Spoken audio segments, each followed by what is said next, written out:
Luc, chapitre 19. Jésus était entré dans Jéricho et traversait la ville. Or, un homme riche appelé Zachée, chef des collecteurs d'impôts, cherchait à voir qui était Jésus, mais il n'y parvenait pas à cause de la foule, car il était de petite taille. Il courut en avant et monta sur un sycomore pour voir Jésus, parce qu'il devait passer par là. Lorsque Jésus fut arrivé à cet endroit, il leva les yeux, le vit et lui dit: Zachée, dépêche-toi de descendre, car il faut que je m'arrête aujourd'hui chez toi. Zachée s'empressa de descendre et l'accueillit avec joie. En voyant cela, tous murmuraient en disant: Il est allé loger chez un homme pécheur. Mais Zachée, se tenant devant le Seigneur, lui dit: Seigneur, je donne aux pauvres la moitié de mes biens et, si j'ai causé du tort à quelqu'un, je lui rends le quadruple. Alors Jésus dit à son propos: Le salut est entré aujourd'hui dans cette maison, parce que lui aussi est un fils d'Abraham. En effet, le Fils de l'homme est venu chercher et sauver ce qui était perdu. Comme la foule écoutait cela, Jésus ajouta une parabole. En effet, il était près de Jérusalem et l'on croyait que le royaume de Dieu allait apparaître immédiatement. Il dit donc: Un homme de haute naissance partait dans un pays lointain pour se faire désigner roi et revenir ensuite.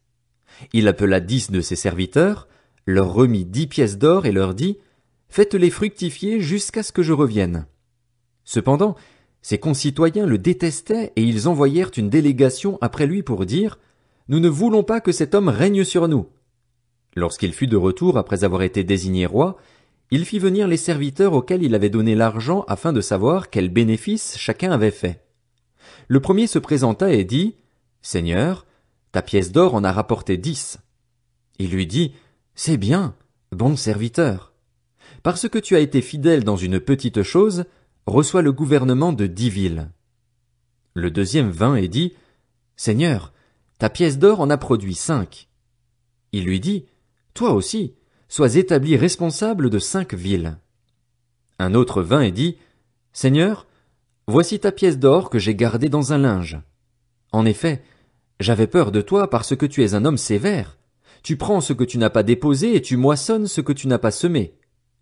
Il lui dit: Je vais te juger sur tes propres paroles, mauvais serviteur. Tu savais que je suis un homme sévère, que je prends ce que je n'ai pas déposé et que je moissonne ce que je n'ai pas semé. Pourquoi donc n'as-tu pas mis mon argent dans une banque, afin qu'à mon retour je le retire avec un intérêt?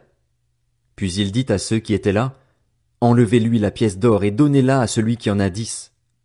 Ils lui dirent: Seigneur, il a déjà 10 pièces d'or. Je vous le dis, répondit-il, on donnera à toute personne qui a, mais à celui qui n'a pas on enlèvera même ce qu'il a. Quant à mes ennemis qui n'ont pas voulu que je règne sur eux, amenez-les ici et mettez-les à mort devant moi. Après avoir dit cela, Jésus marcha devant la foule pour monter à Jérusalem. Lorsqu'il approcha de Bethphagée et de Béthanie, vers la colline appelée Mont des Oliviers, Jésus envoya 2 de ses disciples en leur disant: Allez au village qui est en face.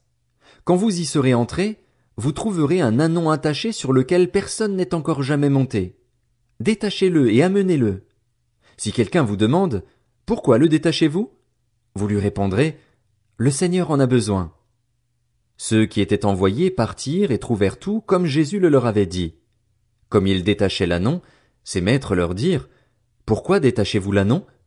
Ils répondirent: Le Seigneur en a besoin, et ils amenèrent l'ânon à Jésus. Après avoir jeté leur manteau sur son dos, ils firent monter Jésus. À mesure qu'il avançait, les gens étendaient leurs vêtements sur le chemin. Déjà il approchait de Jérusalem, vers la descente du mont des Oliviers. Alors toute la foule des disciples, remplis de joie, se mirent à adresser à haute voix des louanges à Dieu pour tous les miracles qu'ils avaient vus. Ils disaient: Béni soit le roi qui vient au nom du Seigneur. Paix dans le ciel et gloire dans les lieux très hauts. Du milieu de la foule, quelques pharisiens dirent à Jésus: Maître, reprends tes disciples. Il répondit: Je vous le dis, si eux se taisent, les pierres crieront. Quand il approcha de la ville et qu'il la vit, Jésus pleura sur elle et dit: Si seulement tu avais toi aussi reconnu, aujourd'hui, ce qui peut te donner la paix. Mais maintenant, cela est caché à tes yeux. Des jours viendront pour toi où tes ennemis t'entoureront d'ouvrages fortifiés, t'encercleront et te serreront de tous côtés. Ils te détruiront, toi et tes enfants au milieu de toi, et ils ne laisseront pas en toi pierre sur pierre, parce que tu n'as pas reconnu le moment où tu as été visité. Jésus entra dans le temple et se mit à en chasser les marchands. Il leur dit, il est écrit, mon temple sera une maison de prière, mais vous, vous en avez fait une caverne de voleurs. Il enseignait tous les jours dans le temple. Les chefs des prêtres, les spécialistes de la loi et les chefs du peuple cherchaient à le faire mourir. Mais ils ne savaient pas comment s'y prendre, car tout le peuple l'écoutait, suspendu à ses lèvres.